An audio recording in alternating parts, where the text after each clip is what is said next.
કરીએ મહત્વના સમાચાર વિશે તો કોંગ્રેસની જનાક્રોશ યાત્રા દરમિયાન સાંસદ જ્ઞાનીબેન ઠાકોરે ગુજરાત પોલીસ પર ફરી એકવાર આકરા પ્રહાર કર્યા।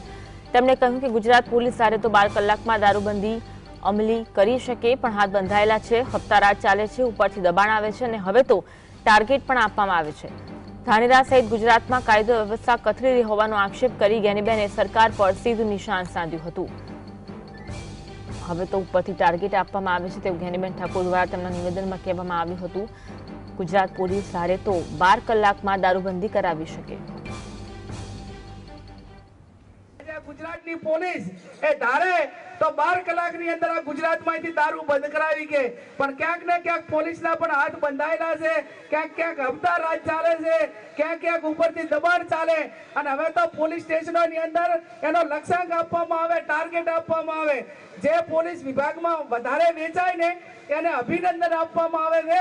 આ પ્રમાણેનો અત્યારે કાયદો ને વ્યવસ્થા આ ગુજરાતની અંદર ને ધાનેરાની અંદર કથળેલું છે, તો એની સામે આપણા પ્રજાએ અવાજ ઉઠાવવાનો છે। આજ અંગે વધુ વાત કરીશું। સંવાદદાતા ધ્રુવ અમારી સાથે ફોન લાઈન પર જોડાયા છે। ધ્રુવ, જ્ઞાનીબેન ઠાકોરે ગુજરાત પોલીસ પર નિશાન સાધ્યું છે અને પોલીસને કહ્યું છે કે તેમના હાથ બંધાયેલા છે, નિવેદન અંગે વિગત જણાવશો?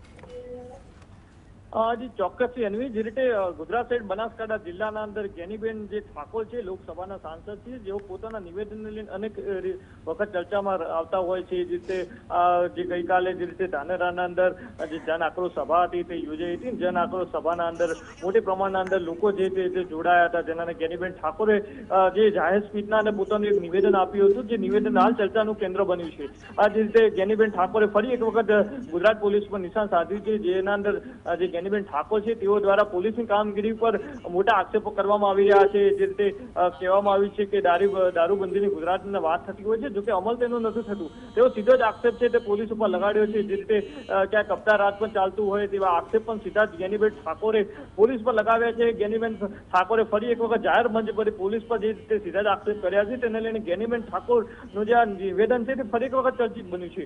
જે રીતે ધાનેરાના અંદર જાહેર સભા મળી હતી, તેના અંદર જ્ઞાનીબેન ઠાકોરે સ્પીચ આપી ને તેના પછી જ આજે જ્ઞાનીબેન ઠાકોરનું નિવેદન હતું, તેનો વિડીયો પણ હાલ સોશિયલ મીડિયામાં ફરતો રહ્યો છે। જોકે હાલ તો જે રીતે જ્ઞાનીબેન ઠાકોરે ગુજરાત પોલીસ પર ફરી નિશાન સાધ્યું છે, તેને લઈને પોતાનું નિવેદનને લઈને જ્ઞાનીબેન ફરી ચર્ચિત બન્યા છે। જી જી, આભાર માહિતી આપવા માટે।